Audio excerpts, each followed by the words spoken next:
Hey folks, Citizen Cocaine here. I'm making this video to show off a new spreadsheet that I've created that tries to show some of the basics of what I think could be used for communist economics, and in particular, the question of who gets to use what when things are in scarce supply. This is all going off of the assumption that under communism, production would be for use rather than exchange. Now, what does that mean? That means basically that uh, your ability to use something is not contingent on your ability to exchange it for something else, your ability to pay, in other words. So, if something is produced, whether it's a service or a good or whatever, it's going to get used. You're not going to have this situation of poverty in the midst of plenty where there's tons of stuff that has been produced but no one is allowed to use it because they can't pay for it. That's the ridiculous situation under capitalism that we're trying to get around uh, by doing production for use rather than production for exchange. And you get this all the time in capitalism when you have crises of overproduction where it seems like all the commodities in the world have been overproduced relative to people's ability to pay for them, and you're stuck in this silly situation where the stuff sitting there on the store shelves, people can't use it. They starve in the midst of plenty. Okay, we're not going to have that under production for use. If it's produced, someone's going to get to use it. And if it's not being actively used, someone else is going to get a chance to use it. Okay, so for example, take my Nintendo Wii, which I haven't used in probably 2 or 3 years. Um, you know, Someone else would get a chance to use my Nintendo Wii if I'm not using it. That's what production for use means. It's not production for ownership and exchange. Okay, it means production for use, and we can imagine how you might have some sort of chips put into some electronic devices to see how often they are being used. You could have little neighborhood surveys to see, how often is, you know, John really using his lawnmower. Maybe Jeff should get a, chance to use that lawnmower when John's not using it. And you work these things out. And of course, it takes some time at first to get over the habit of thinking in terms of ownership that this is mine. I have exclusive right to it. Ownership mentality makes sense under capitalism because we've obtained these items through exchange. We've had to sacrifice something to get these items, and items are not just don't just represent their usefulness, but also their exchange value. Their exchange value in the future. So if I own a lawnmower, I'm not just thinking about how I might use the lawnmower under capitalism. Let's say all my grass dies and I don't even have a lawn anymore. Under capitalism, under production for exchange, I'm still going to want to hold on to that lawnmower because it's a commodity that has not just use value but exchange value. Okay, I could still exchange it for something else. I don't just want to give it away. All right, but we'll be in a very different situation if we have production for use, where society can use the stuff as soon as it's produced. And the only question then will be if stuff is in scarce supply, who gets to use it first? Okay, that's what this spreadsheet is all about. And by the way, I'm not sure this problem will be all that severe. I mean, there are some estimates that we already produce more stuff than we need, that there's a lot of wasted labor expended on useless stuff like the military spending. As far as the essentials go, there's a good chance that we'll have already as much as we need so that we don't have to ration things out.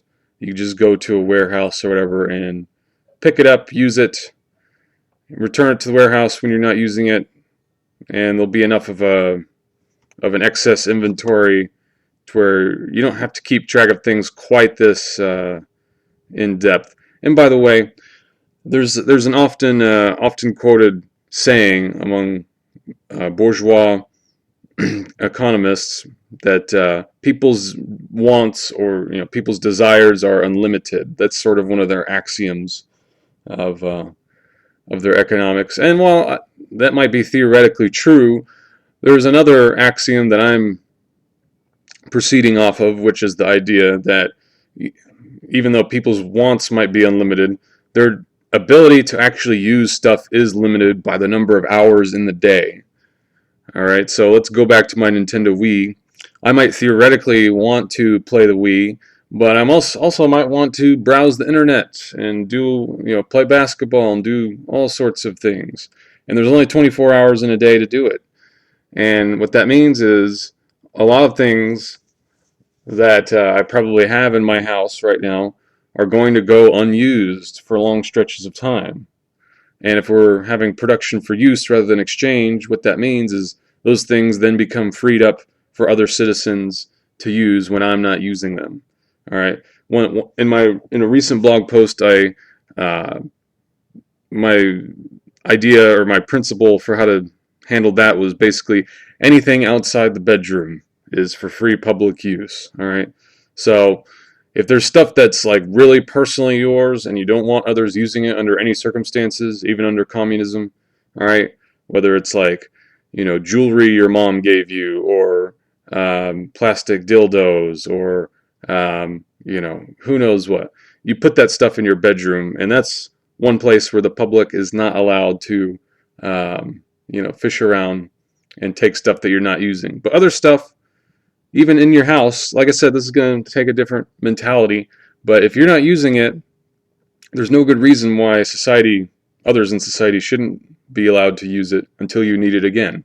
All right, so if you don't want people fishing around in your house, what you might do is take that stuff out and put it in some sort of common community warehouse or something where people can easily get to it, and they don't have a reason to fish around in your house for stuff that you're not using. And if becomes known that your house doesn't have a bunch of hoarded stuff that you're not using, people won't want to fish around in it. But in any case, let's say the bedroom is off limits. Everything else up for grabs if you're not using it. And likewise, if someone takes something that you weren't using, they use it for a little bit, then they stop using it, you can take it back and use it some more once they're finished with it. All right? You don't think of this as they're stealing from you permanently. That's not how this works. All right?